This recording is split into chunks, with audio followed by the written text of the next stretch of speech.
Hi friends, welcome to కొత్తగా చందమామ కథలు. ఈరోజు మనం నావికుడు సింధుబాద్ చేసిన గొప్ప సముద్రయానం గురించి చెప్పుకుందాం. నావికుడు సింధుబాద్ ఎన్నో సముద్రయానాలు చేసి ఎంతో డబ్బు సంపాదించాడు. అతను ఒక సాయంకాలం నాడు చల్లగాలి అనుభవిస్తూ ఇంటి ముందు కూర్చుని ఆనందిస్తూ ఉండగా వీధి వెంబడ కొంతమంది వర్తకులు వచ్చారు. వారిని చూడగానే దూరదేశాల నుంచి తిరిగి వస్తున్నారని స్పష్టమైంది. చాలా కాలం తర్వాత మాతృదేశాన్ని చూస్తున్న కారణం చేత వాళ్ళ కళ్ళల్లో ఆనందం తొణికిసలాడుతుంది.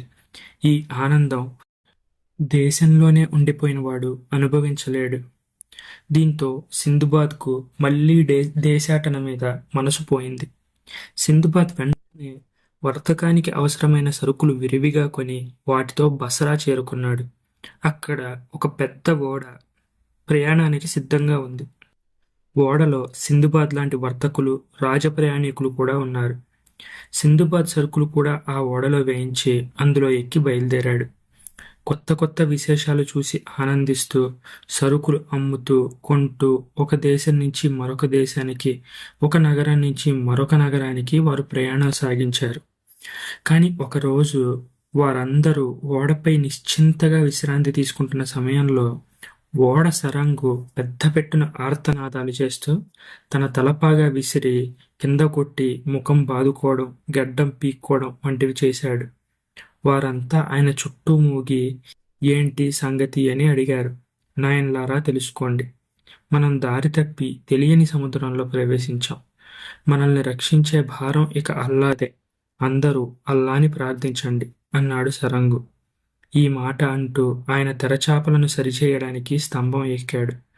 ఇంతలోనే భయంకరమైన గాలి ఒకటి సాగింది. దాని తాకిడికి చుక్కాని తునాతునకలైపోయింది. సరంగు స్తంభం దిగి వచ్చి అల్లాను మించిన శక్తి లేదు, విధి బలాన్ని ఎవ్వరూ అడ్డగించలేరు. స్నేహితులారా, ఈ క్షణాన మన ఆట కట్టయిపోయింది అన్నాడు. ప్రయాణికులందరూ గగ్గోలు పెట్టి ఒకరికొకరు వీడ్కోలు చెప్పసాగారు. ఇంతలోనే గాలికి ఓడ ఒక పర్వతాన్ని ఢీకొని అప్పడం నలిగినట్టు నలిగిపోయింది. ప్రయాణికులు కొందరు నీటిలో మునిగిపోయారు. కొందరు ఈదుకుంటూ అక్కడక్కడ నీళ్ల మధ్య ఉన్న రాళ్లను చేరుకొని అప్పటికి ప్రాణాలు దక్కించుకున్నారు. ఈ పర్వతం ఒక పెద్ద లంక అంచున ఉండి సముద్రం లోపలికి పొడుచుకు వచ్చింది. లంక వెంబడి తీరం నిండా పగిలిపోయిన ఓడల శిథిలాలు ఉన్నాయి. వాటి తాలూకు సరుకుల భేళ్లు పడి ఉన్నాయి. ఆ బేళ్లలో నుంచి ఖరీదైన సరుకులు, నగలు కూడా బయటికి వచ్చి ఉన్నాయి. వీటి మధ్య నుంచి సింధుబాద్, అతనితో పాటు ప్రాణాలతో ఉన్నవారు తీరం చేరుకున్నారు. సింధుబాద్ కొంత దూరం నడిచి ఒక కొండవాగు దగ్గరికి చేరాడు. ఈ వాగు సముద్రంలో పడడానికి బదులుగా ఒక కొండ పగులులో నుంచి బయలుదేరి లంక లోపలికి ప్రవహిస్తూ కొంత దూరం వెళ్ళి ఒక గుహలో దూరింది. ఆ వాగుకు 2 గట్ల పైన రాళ్లకు బదులుగా అమూల్యమైన రత్నాలు దగదగా ప్రకాశిస్తున్నాయి. అంతేకాకుండా కెంపులు, ఇతర రంగుల రాళ్ళు, వజ్రాలు, వెండి, బంగారు కణికలు కూడా ఉన్నాయి. ఆ ప్రాంతాల్లో వెదజల్లి ఉన్న సంపదను మనుష్యమాతృడెవ్వడూ ఎన్నడూ కళ్ళజూసి ఎరగడు. ఆ దృశ్యం కళ్ళు మిరుమిట్లు గొలుపుతూ ఉంది. వాగు వెంబడి మేలు రకం మూసారంభం చెట్లు ఉన్నాయి.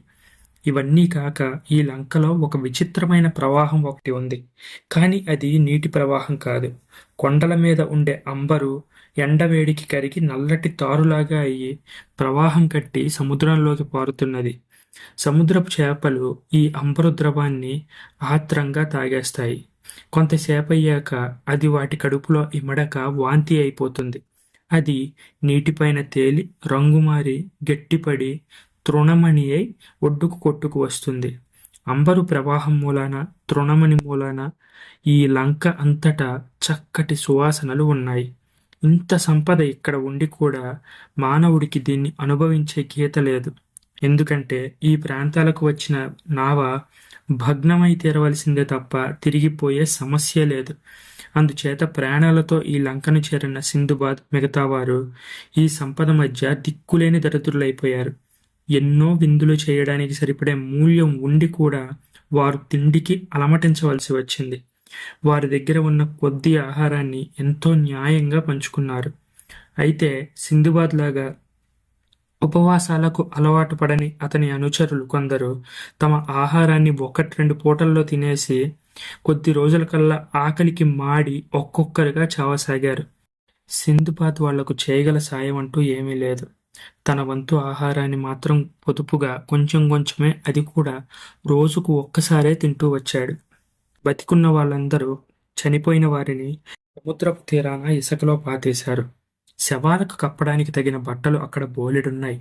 ఈ బాధలన్నిటికీ తోడు సముద్రం మీద నుంచి ఒక గాలి వీచి అందరికీ రోగాలు తెప్పించింది. సింధుబాద్ తప్ప చావకుండా మిగిలిన వారంతా ఈ రోగాల పాలపడ్డారు. చివరికి చచ్చిన వాణ్ణి పూడ్చేసి సింధుబాద్ ఒంటరిగా ఆ లంకలో మిగిలాడు. ఎంత పొదుపుగా తింటే మాత్రం ఏం ఉపయోగం? సింధుబాద్ ఆహారం కూడా అయిపోవచ్చింది.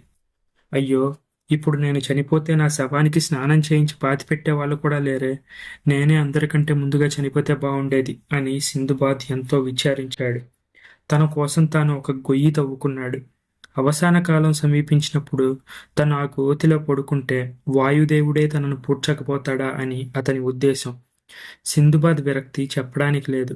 ఒరే సింధుబాద్, 5 సార్లు చావు తప్పి కన్నులొట్టపోయినా నీకు జ్ఞానం రాలేదు. దాలిగుంటలో పడుకున్న నా కుక్కలాగా నువ్వు మళ్ళీ మొదటికి వస్తూ ఉంటావు. అసలు ఎందుకు నీకు ధనదాహం? నీకున్నదంతా ఖర్చు చేస్తూ తిన్నా 3 తరాలకు సరిపోతుంది కదా అని తనను తాను తిట్టుకున్నాడు. కానీ ఈ పశ్చాత్తాపం వెనకే ఒక ఆలోచన వచ్చింది. ఆ గుహలో దూరిన ప్రవాహం మాటేమిటి? అది కొండ అవతల బయటికి వచ్చి ఉండాలి. ఆ ప్రవాహం ఎక్కడికి పోతుంది? అక్కడ ఏముంది? ఇక్కడ దిక్కుమాలిన చావు చచ్చే కన్నా ఆ ప్రవాహం సంగతి తేల్చుకునే ప్రయత్నంలో చావడం ఎంతో మేలు కాదా అనుకున్నాడు. ఈ ఆలోచనతో సింధుబాద్కు కాస్త ఉత్సాహం వచ్చింది. సింధుబాద్ మూసోంబరం కొమ్ములు కొంచెం పెద్దవిగా చేసి పోగు చేసి వాటిని కలిపి ఒక తెప్ప తయారు చేశాడు. దానిపైన పగిలిపోయిన ఓడల చెక్కలు పరిచాడు. కనిపించినంతలో పెద్ద పెద్ద మణులు, తృణమణులు ఏరి మూటలు కట్టి తెప్ప మీద ఎత్తుగా పోగు చేశాడు. తర్వాత తన దగ్గర మిగిలి ఉన్న ఆహారంతో సహా తెప్ప మీదకి ఎక్కి 2 చెక్కలు తెట్లుగా ఉపయోగిస్తూ వేగంగా ప్రవహిస్తున్న వాగు మీద ప్రయాణమయ్యాడు. ఆ తెప్ప వాగు వెంబడి పోయి వాగుతో పాటే కొండ గుహలో దూరింది. లోపల గాఢాంధకారం. వాగు ఎన్ని మెలికలు తిరిగితే తెప్ప కూడా అతివేగంగా అన్ని మెలికలు తిరుగుతూ పక్కన ఉన్న రాతికి కొట్టుకుంటున్నది. అప్పుడప్పుడు తన తల రాతి కప్పుకు కొట్టుకుంటుంది. పోనీ చూసి తప్పుకుందామా అంటే ఆ గుహారంలో కన్ను పొడుచుకున్నా కనిపించడం లేదు. ఈ అంధకార కోపంలో ఎందుకు ప్రవేశించావురా దేవుడా? ఇంతకంటే ఆ ఇసుకలో చచ్చిపోయినా బాగుండేదే అనుకున్నాడు. కానీ వెనక్కి పోయే మార్గం లేదు. వాగు పల్లానికి దిగుతున్న కొద్దీ దాని దూకుడు హెచ్చుతుంది. అతను పట్టుకున్న తెడ్లు కేవలం నిరుపయోగమయ్యాయి. అందుచేత వాటిని వదిలేసి తెప్పను కరుచుకుని బోర్లా పడుకున్నాడు. లేకపోతే సింధుబాద్ తల పగిలిపోయేట్టు అనిపించింది. అలా పడుకున్నవాడు స్పృహ తప్పిన వాడిలాగా నిద్రపోయాడు. దాన్ని నిద్ర అనండి, మూర్ఛ అనండి, అది దాదాపు 1 సంవత్సరం పాటు సాగిందనిపించింది. సింధుబాద్కు మళ్లీ స్పృహ తెలిసేసరికి ఎండ, వెలుగు కనిపించాయి. సింధుబాద్ ఒక విశాలమైన పచ్చిక మైదానంలో పడుకుని ఉన్నాడు. సింధుబాద్ తెప్ప ఒక నది ఒడ్డున కట్టిపెట్టి ఉన్నది. సింధుబాద్ చుట్టూ మందగా మోగి అనేక మంది ఇథియోపియన్లు ఉన్నారు. సింధుబాద్ మేలుకున్నాడని తెలియగానే వాళ్ళు మాట్లాడడం ప్రారంభించారు. కానీ సింధుబాద్కు వారి భాష రానందున ఏమీ బదులు చెప్పలేకపోయాడు. ఇంతలో ఒక మనిషి ముందుకు వచ్చి సింధుబాద్కు అర్థమయ్యే భాషలో, మీరెవరు? మీరెక్కడి నుంచి వచ్చారు? మా దేశానికి ఏం పని మీద వచ్చారు? మేం రైతులం. మా పొలాలకు నీరు పెట్టుకునేందుకు వచ్చి తెప్ప మీద నిద్రపోతూ మీరు నది మీద వస్తుండడం చూశాం. మేము దాన్ని ఆపి ఒడ్డున కట్టేసి మిమ్మల్ని తెచ్చి ఇక్కడ పడుకోబెట్టాం. మీ అంతటా మీరు లేచేదాకా మేం లేపదలుచుకోలేదు. అసలు మీరు ఇక్కడికి ఎలా వచ్చారో మాకు తెలియజేయండి అన్నాడు. ముందు ఇంత అన్నం పెట్టండి, తర్వాత మీరేమడిగినా చెప్తాను అన్నాడు. వెంటనే వాళ్ళు సింధుబాద్కు కడుపు నిండా తిండి పెట్టారు. సింధుబాద్కు పోతున్న ప్రాణం తిరిగి వచ్చినట్టయింది. సింధుబాద్ తన కథ యావత్తూ వారికి చెప్పాడు. అతని కథ విని వాళ్ళందరూ ఆశ్చర్యంగా మాట్లాడుకోసాగారు. సింధుబాద్ మాటలు వారికి తర్జుమా చేసి చెప్పిన వాడే వాళ్ళ మాటలు కూడా తనకి చెప్పాడు. సింధుబాద్ను తీసుకుపోయి తమ రాజుగారికి చూపి ఆయన తన చిత్రమైన కథ వినిపిద్దామని అనుకున్నారట. సింధుబాద్ దానికి సంతోషంగా అంగీకరించాడు.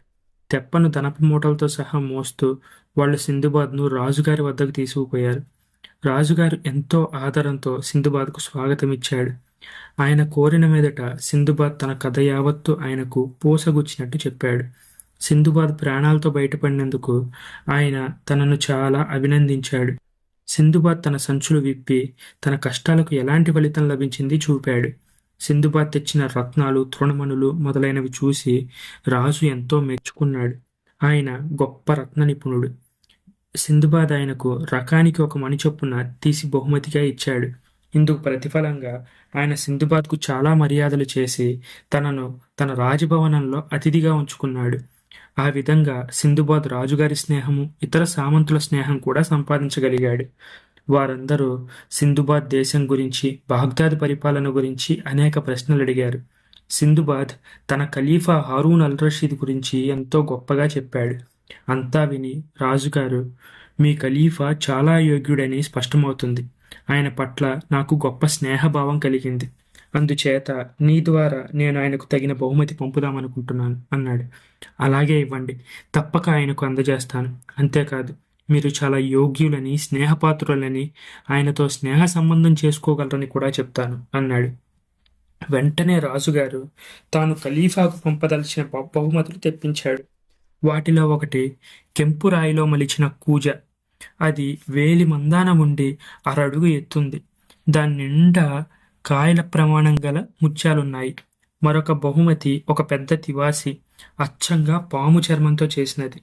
ఈ తివాసీలో గల విశేషం ఏంటంటే దాని మీద రోగిష్టి వాళ్ళు పడుకుంటే వారికి ఆరోగ్యం చేకూరుతుంది. ఇంకొక బహుమతి 200 హారతి కర్పూరపు ఉండలు. మిగిలిన బహుమానాలు 2 బ్రహ్మాండమైన ఐరావత దంతాలు, పైనుంచి కిందకి నగలు దిగవేసి అలంకరించిన అందమైన దాసీది. ఖలీఫాకు ఇమ్మని ఒక ఉత్తరం ఇస్తూ రాజుగారు, ఇంత స్వల్ప బహుమతులు పంపుతున్నందుకు మీ ఖలీఫాకు నా క్షమాపణలు అందచే. నేను ఆయన స్నేహాన్ని ఎంతగా కోరుకుంటున్నానో ఆయనతో చెప్పు.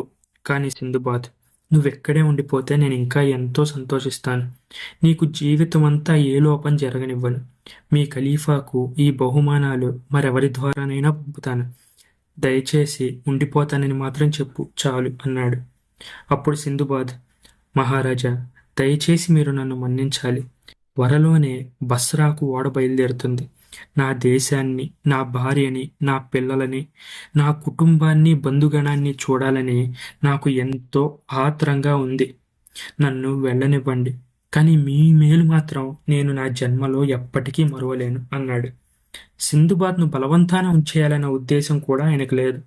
అందుచేత ఆయన ఒక ఓడ సరంగును, ఆ ఓడలో ప్రయాణిస్తున్న వర్తకులందరినీ పిలిపించి వారికి సింధుబాద్ను అప్పగిస్తూ 1000 హెచ్చరికలు జారీ చేసి సింధుబాద్కు అయ్యే ఖర్చులు తానే ఇచ్చి, అంతేకాకుండా అంతులేని బహుమానాలు కూడా ఇచ్చాడు.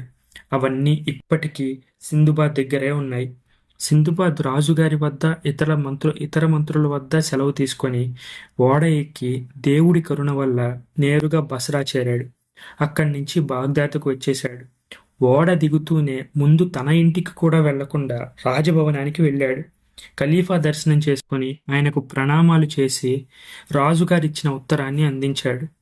ఖలీఫా సింధుబాద్ తెచ్చిన ఉత్తరం చదివాడు. ఆ బహుమతులను పరీక్షించాడు. ఇవి పంపిన రాజు నిజంగా కనిపించినంత ధనికుడేనా అని అడిగాడు. ప్రభు, అందులో మీరు ఎటువంటి సందేహం పెట్టుకోవాల్సిన అవసరం లేదు. ఆయన ధనవంతుడే కాదు, న్యాయపరుడు, దక్షత గల పరిపాలకుడు. ఆయన కింద ప్రజలు ఎంత సుఖపడుతున్నారంటే రాజుకు ప్రజలకు మధ్య ఏ విధమైన పొరుపు పొచ్చరము లేదు. ఆయన నిజంగా మనకు ఎంతగానో స్నేహపాత్రుడు, నమ్మగలిగినవాడు అని జవాబిచ్చాడు. ఖలీఫా సింధుబాద్కు అనేక బహుమానాలు, అధికారాలు ఇచ్చి తన దర్బారు లేఖకులను పిలిచి సింధుబాద్ అనుభవాలన్నీ రాయించాడు. సింధుబాద్ కథలను బాగ్దాద్ ఇతిహాస పత్రాల్లో చేర్చమని తన భటులకు ఉత్తరవిచ్చాడు. ఆ తర్వాత సింధుబాద్ ఇంటికి వెళ్ళాడు. తన వారిని కలుసుకున్నాడు. అప్పుడు సింధుబాద్కు ఎంతో గౌరవ మర్యాదలు లభించాయి. అనంతరం అతను ఏ లోటు లేకుండా సుఖంగా కాలం వెళ్ళబుచ్చసాగాడు. కానీ తిట్టే నోరు తిరిగే కాలు ఆగదు అని మన పెద్దలు అంటూ ఉంటారు కదా. అలా సింధుబాద్ త్వరలో మరో సాహస సముద్రయానానికి కూడా వెళ్ళే అవకాశం ఉందేమో. అది ఉందో లేదో నెక్స్ట్ వచ్చే పార్ట్స్లో మనకి తెలిసే ఛాన్స్ ఉందన్నమాట. అంటే నెక్స్ట్ పార్ట్స్ ఉన్నాయో కూడా లేదో కూడా నాకు తెలియదు. సో ఉన్నాయని నేను అనుకుంటున్నాను. ఈ కథ మీకు నచ్చినట్లయితే దీన్ని లైక్ చేయండి, మీ ఫ్రెండ్స్ అందరికీ షేర్ చేయండి. అలాగే మన ఛానల్ని సబ్స్క్రైబ్ చేసుకోవడం మాత్రం అస్సలు మర్చిపోకండి. Thank you friends.